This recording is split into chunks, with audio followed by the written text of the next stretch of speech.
العزت نے اس دنیا کے بعد ایک بہت بڑا جہان پیدا فرمایا ہے جو ہم میں سے کسی نے نہیں دیکھا، اور اس جہان کو سمجھانے کے لیے اللہ نے ہر دور میں انبیاء بھیجے، اور سب سے آخر میں حضرت محمد مصطفیٰ صلی اللہ علیہ وسلم کو بھیجا کہ وہ آ کر انسان کو یہ بات سمجھائیں کہ جو تمہیں نظر آ رہا ہے یہ دھوکہ ہے، اور جو تمہیں نظر نہیں آ رہا وہ اصل ہے۔ تم اپنی نگاہوں پر اعتماد کی بجائے میری نگاہ پر اعتماد کرو۔ جس قدر تمہارا خیر خواہ میں ہوں اس قدر تم اپنے خیر خواہ نہیں ہو۔ اللہ رب العزت نے یہ بات قرآن کریم میں کئی بار سمجھائی ہے۔ لَقَدْ جَاءَكُمْ رَسُولٌ مِّنْ أَنفُسِكُمْ عَزِيزٌ عَلَيْهِ مَا عَنِتُّمْ، کہ پیغمبر تمہارے پاس آئے ہیں، یہ تمہارے غیر نہیں ہیں، تم میں سے ہیں، تمہارے دکھ اور درد کو بہت اچھی طرح سمجھتے ہیں۔ اگر پیغمبر کی جنس کوئی اور ہو اور انسان کی جنس کوئی اور ہو تو لوگ کہہ سکتے ہیں جی آپ کو دکھوں کا کیا پتہ۔ اللہ رب العزت نے تمام انبیاء جو بھیجے وہ انسانوں میں سے بھیجے۔ سب سے آخر میں خاتم الانبیاء صلی اللہ علیہ وسلم تشریف لائے تو یہ بھی انسان، بشر، اولاد آدم میں سے ہیں۔ اللہ رب العزت نے یہ بات ہمیں سمجھائی ہے، اور یہ انسان کی عظمت کی دلیل ہے کہ اللہ نے انبیاء کو انسانوں میں سے بنایا۔ اگر پیغمبر کو ہم انسان اور بشر نہ مانیں تو ہمارا مقام پھر کم ہے، اور اگر نبی کو بشر مانے تو ہمارا مقام بہت زیادہ ہے۔ اللہ رب العزت نے انسان کو عزت اور عظمت دی ہے کہ جن سے بشر میں سے اپنے پیغمبر کو نبی بنایا ہے۔ لَقَدْ جَاءَكُمْ رَسُولٌ مِّنْ أَنفُسِكُمْ عَزِيزٌ عَلَيْهِ مَا عَنِتُّمْ، جب تمہیں کوئی بات تکلیف دہ پیش آتی ہے تو میرے پیغمبر کو اس سے بہت دکھ ہوتا ہے۔ عزیز علیہ ما عنتم حریص علیکم، اور میرا محمد تمہارے بارے میں بہت حریص ہے، تمہارے بارے میں بہت حریص ہے۔ ان کی بڑی خواہش ہوتی ہے کہ ان کو خوشیاں ملیں، غم نہ ملیں، ان کو آخرت نظر آئے اور آخرت کی بات یہ سمجھیں۔ بالمؤمنین رؤوف الرحیم، میرا پیغمبر مومنین کے ساتھ رؤوف بھی ہے اور رحیم بھی ہے۔ رؤوف اور رحیم کا مطلب کیا ہوتا ہے؟ رؤوف کہتے ہیں اس بندے کو جو تکلیفیں دور کرے، اور رحیم کہتے ہیں اس کو جو خوشیاں دے۔ تو پیغمبر تم سے نقصان والی چیزیں ہٹاتے ہیں اور خوشی والی چیزیں تمہیں دیتے ہیں۔ بالمؤمنین رؤوف الرحیم، تو اللہ رب العزت نے اپنے پیغمبر کو بھیجا کہ یہ بات ان کو سمجھائیں کہ دنیا یہ دھوکہ ہے، اصل زندگی موت کے بعد کی ہے۔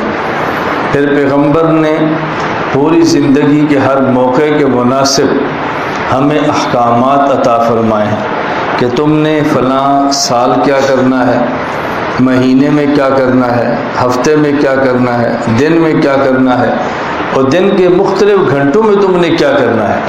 ہمیں پھر عبادات سمجھائی ہے۔ ایک عبادت حج کی ہے جو ہر سال نہیں پوری زندگی میں ایک بار فرض ہے، اور حضور اکرم صلی اللہ علیہ وسلم نے ایک بار صحابہ کرام رضی اللہ عنہ مجمعین کے سامنے حج کے بارے میں مسئلہ سمجھایا کہ حج ہر اس شخص پر فرض ہے جو صاحب استطاعت ہے، نصاب کا مالک ہے۔ اس کا مطلب آنے جانے کا کرایہ بھی ہے، اور گھر والوں کو خرچہ دے کر جائے اور وہاں تک آ اور جا سکتا ہو، کرایہ بھی ہو اور وہاں کا خرچہ بھی ہو، ایسے شخص پر حج فرض ہے۔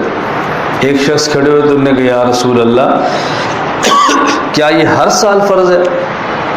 رسول اکرم صلی اللہ علیہ وسلم فرمایا اگر میں ہر سال کہہ دیتا تو تمہارے اوپر ہر سال فرض ہو جاتا۔ اس لیے ایسے سوال نہ کیا کرو کہ جو تمہارے لیے زیادہ مشقت اور مصیبت کا سبب بنے، ایسے نہ کہا کرو۔ اللہ تعالیٰ جب راحت اور آسانی دے تو بے راحت اور آسانی لو، اور جہاں کوئی گنجائش نہ ہو اس میں سے گنجائش نکالنا یہ پیغمبر کے اختیار میں نہیں ہے، اور پیغمبر کے وارث علماء کے اختیار میں بھی نہیں ہے۔ تو حضور اکرم صلی اللہ علیہ وسلم نے یہ بات سمجھائی کہ حج یہ سال میں ایک مرتبہ فرض ہے، زکوٰۃ یہ سال میں ایک مرتبہ فرض ہے۔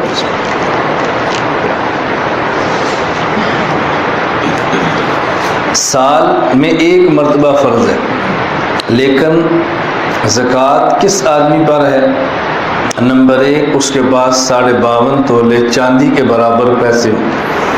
آج کے دور میں غالباً کوئی 40-45 کے لگ بھگ بنتے ہیں، اور اس آدمی پر کوئی قرضہ نہ ہو، قرضہ بھی نہ ہو اور پیسے بھی ہو، اور ان پیسوں پر پورا سال بھی گزر جائے۔ اب دیکھو پورا سال بھی گزرے اور پیسے پڑے ہوئے، آدمی کے اوپر قرض بھی نہیں ہے، اور دینے بھی کتنے ہیں؟ 100 میں سے 2.5 روپے۔ اب کیا مشکل ہے اس کو دینا؟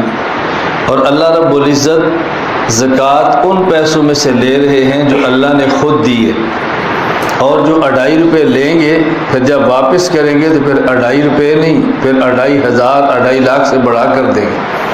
تو اللہ رب العزت نے زندگی سال میں ایک بار زکوٰۃ ہے، اور اگر ہمارے پاس زمین اور زمین کی پیداوار ہے تو اس میں ہر پیداوار میں عشر ہے، گندم کا عشر ہے، مکئی کا عشر ہے، کماد کا عشر ہے، باغ کا عشر ہے، حتیٰ کہ پٹھے چارہ اس کا بھی عشر ہے۔ ہر وہ چیز جو ہماری زمین سے پیدا ہوتی ہے، اگر ہماری زمین سے ایک آلو پیدا ہو اس کا بھی 10واں حصہ دینا ہے، اگر ایک کنو پیدا ہو تو اس کا بھی دینا ہے، ایک گنا پیدا ہو تو اس کا بھی دینا ہے۔ اور جب عشر دیں گے تو یہ ذہن میں رکھیں کہ عشر کو جب دیں گے تو اخراجات نکال کے نہیں دیں گے، بلکہ جتنی گندم فصل پیدا ہوئی اس میں سے 10واں حصہ الگ کریں، پھر بعد میں دینا شروع کریں کہ کٹائی کتنی ہے اور گہائی کتنی ہے اور ریڑے والے کی پہنچائی کتنی ہے۔ یہ سب بات کا مسئلہ ہے، کٹائی گہائی پہنچائی یہ بات کیا ہے۔ ایسا نہیں کرنا کہ پہلے کٹائی بھی دے لیں، گہائی دے لیں، پہنچائی دے لیں، اور اس کے بعد جو بچے اس میں سے عشر دینا۔ قرآن کریم کا فیصلہ ہے یا انفقو، اس میں سے خرچ کرو جو اللہ نے تمہیں عطا فرمایا ہے، جو زمین سے پیداوار ہے، اور اس میں دل چھوٹا نہ کیا کرو۔ اب دیکھو گندم کا موسم ہے اور بارشیں شروع ہو گئی، ہم میں سے ہم کتنے پریشان ہیں، اللہ بارش کو روک دے، اللہ بارش کو روک دے، اللہ بارش کو، اللہ بارش نہ روکتا ساری گندم تباہ ہو جاتی تو ہم کیا کر لیتے؟ تو جب اللہ نے کرم کیا ہے، بارش دی ہے، اس سے گندم کی بیماریاں ختم کی ہیں، پھر وقت بارش روک کے پاکیزہ گندم دی ہے، اس 10 بوریوں میں سے 1 بوری اللہ لیتے ہیں، تو کون سا اللہ نے زیادہ ہم سے لیا؟ ہم تو گندم زمین کے اندر ایک دانہ ڈال کے گھر چلے آتے ہیں، اور اللہ اس ایک دانے پر 700 دانے دیتے، اور جب نکل آئے تو پھر 10 دانوں پر 1 دانہ واپس لیتے ہیں، اور پھر بھی ہمارا دل چھوٹا ہے، عشر کیسا دے؟ اس لیے اس کا بہت زیادہ خیال کریں کہ عشر ادا کریں۔ یہ کسی پر کوئی احسان نہیں ہے، یہ ہمارے ذمے ہے۔ حج ادا کرنا ہمارے ذمے ہے۔ اگر کسی شخص پہ حج فرض ہو رہا حج نہ کرے تو رسول اکرم صلی اللہ علیہ وسلم نے فرمایا یہ شخص یہودی ہو کر مرے یا عیسائی ہو کر مرے، اللہ کو ایسے بندے کی کوئی ضرورت نہیں۔ جو ہی حج فرض ہو درخواستیں دے دو، حج کی پوری کوشش کرو، اللہ کو منظور ہوا تو اللہ لے جائے گا، نہیں منظور تو اس کی قسمت ہے، کہ پوری کوشش کرو۔ اور اس بات